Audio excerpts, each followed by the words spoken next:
अरविंद केजरीवाल को 150 दिन जेल में रखा जाता है, मनीष सिसोदिया को तो 500 दिन से ज़्यादा जेल में रखा जाता है और अंत में कोर्ट कहता है कि इनके खिलाफ पर्याप्त सबूत नहीं है, इनको बरी करते हैं। तो क्या दोस्तों, बीजेपी और अरविंद केजरीवाल की आप सरकार में डील हो गई है? तो क्या शराब घोटाला नहीं हुआ? तो क्या शीश महल के नाम पर हाहाकार करने वाली भाजपा सरकार वोटों के लिए, दिल्ली की सत्ता हथियाने के लिए ही ये सब खेल रचा था? नमस्कार दोस्तों, आप देख रहे हैं नव उद्घोष। यहाँ बात होगी सीधी, स्पष्ट, निष्पक्ष और निर्भीक। यदि आपको इस तरह के वीडियो देखना पसंद हो तो प्लीज़ हमारे चैनल को सब्सक्राइब जरूर कर लें। दोस्तों, हाल ही में राव एवेन्यू कोर्ट ने एक निर्णय दिया। वो निर्णय शराब घोटाले से रिलेटेड था, जिसमें 23 लोगों को आरोपी बनाया गया था सीबीआई द्वारा और ईडी का भी केस चल रहा था उससे रिलेटेड, क्योंकि लगता था कि टैक्स चोरी भी हुई है। और इस शराब घोटाले में जो 23 लोग आरोपी थे, उनमें से बहुत सारे लोगों ने जेल भी काटी है। चाहे वो सत्येंद्र जैन हो, अरविंद केजरीवाल जी को तो मुख्यमंत्री रहते हुए भी 150 दिन की जेल काटनी पड़ी। मनीष सिसोदिया जी उप मुख्यमंत्री, उनको 500 दिन से ज़्यादा जेल काटनी पड़ी। और कोर्ट अंत में कहता है कि पर्याप्त सबूत ही नहीं है, इसीलिए उनको बरी किया जाता है। बहुत सारी टिप्पणी भी की जाती है, फटकार भी लगाई जाती है सीबीआई पर कि इनके खिलाफ सबूत नहीं था तो आपने इनको किस तरह से जेल में रखा। लेकिन हाल ही में कांग्रेस का एक बयान आता है। उस बयान में बोला जाता है कि अमित शाह जी की केजरीवाल साहब से डील हो गई है। जो पंजाब के प्रताप सिंह बाजवा, काफ़ी सीनियर कांग्रेस के नेता हैं, अध्यक्ष भी हैं, उन्होंने ये बोला है कि भाजपा की आप सरकार से केजरीवाल जी से डील हो गई है।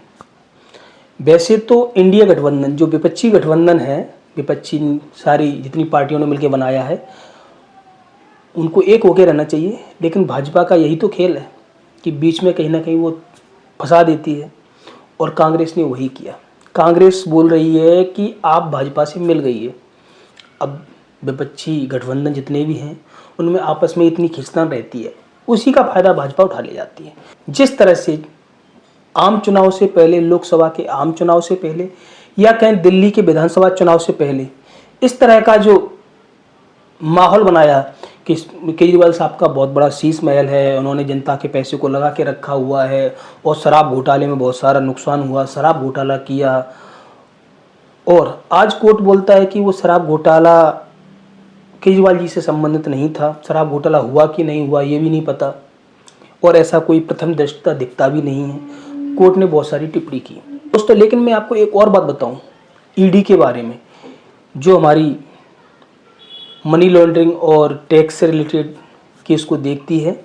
जो केजरीवाल के और अन्य उनके 23 जो आरोपी थे शराब घोटाले में, वो भी देख रही थी। उसने 2015 से 25 के बीच में 1398 लोगों पर केस किया। हालांकि इसमें 95% विपक्षी नेता थे, लेकिन फिर भी 1398 में से केवल 8 लोग ही आरोपी पाए गए। ईडी के 1398 लोगों में से केवल 8 लोग ही आरोपी पाए जाते हैं। आप समझिए, कन्विक्शन रेट 0.14% है। और आपने देखा होगा टीवी पे, न्यूज पे हाहाकार करके किस तरह से नेताओं को बदनाम कर दिया जाता है, मीडिया ट्रायल स्टार्ट हो जाते हैं। और केजरीवाल की छवि बिगाड़ने के लिए मीडिया ट्रायल का ही तो काम था। मीडिया वालों ने तो शराब घोटाले को पूरी तरह से दिखा दिया, साबित भी कर दिया, ऐसे ऐसे करके ये ट्रेल पाई जाती है और यहाँ से पैसा यहाँ गया, गोवा के इलेक्शन में, चुनाव में लगाया गया। हालांकि कोर्ट को नहीं दिखता, कोर्ट ने उनको बरी कर दिया है। अब मीडिया वाले को पता नहीं कहाँ से दिखता है, इनके अलग ही सोर्स हैं। कहीं ना कहीं हमारे देश में जो मीडिया ट्रायल है ना, वो थोड़ा अलग तरीके से बात करती है। वो किसी को भी दोषी करते, वो किसी को भी निर्दोष साबित कर सकती है।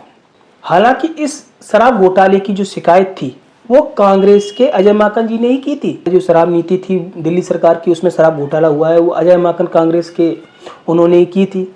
भाजपा ने उसको पकड़ लिया। और कहीं ना कहीं ऐसा लगता है कि केजरीवाल साहब को, केजरीवाल के जो अन्य सहयोगी नेता थे, 23 लोगों को फ्रेम किया गया, जिसके द्वारा दिल्ली की सत्ता हथिया ली गई।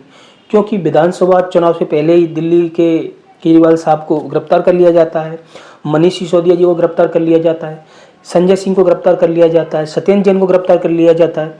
बहुत सारे जो नेता थे उनको गिरफ्तार कर लिया जाता है और दिल्ली में केजरीवाल की आप सरकार बुरी तरह से हार जाती है, बीजेपी की जीत होती है। बीजेपी की आज मौजूदा दौर में रेखा गुप्ता जो मुख्यमंत्री हैं वो केजरीवाल पर टिप्पणी भी कर रही हैं, क्योंकि केजरीवाल जी ने मीडिया के सामने बोला है कि मेरे पास एक ही चीज़ है, ईमानदारी, मैं बस कट्टर ईमानदार हूँ, और वो रोने लगते हैं।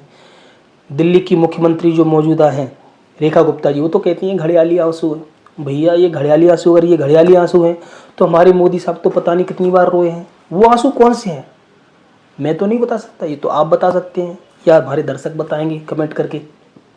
और वैसे भी दोस्तों मुझे नहीं पता ये डील हुई है कि नहीं हुई है, लेकिन चाहे वो कॉमनवेल्थ गेम घोटाला हो, 2G स्पेक्ट्रम घोटाला हो, कोयला घोटाला हो, उनके जितने भी कांग्रेस नेता फंसे हुए थे सारे के सारे बाहर निकल गए।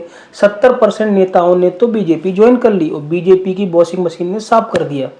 कुछ लोग तो ये भी बोलते हैं कि बीजेपी की वॉशिंग मशीन का जो पाउडर है ना, डिटर्जेंट, वो ईडी और सीबीआई है, ये सब साफ कर देते हैं। दोस्तों आपकी इस पर क्या राय है, आप मुझे कमेंट करके बताइए। और यदि आपको मेरा वीडियो अच्छा लगा हो तो लाइक कर लो, अपने दोस्तों से शेयर कर दीजिए, फॉरवर्ड कर दीजिए, और यदि अभी तक आपने सब्सक्राइब नहीं किया है तो प्लीज़ सब्सक्राइब तो कर लो यार। मिलते हैं किसी नई वीडियो नई जानकारी के साथ, तब तक के लिए धन्यवाद।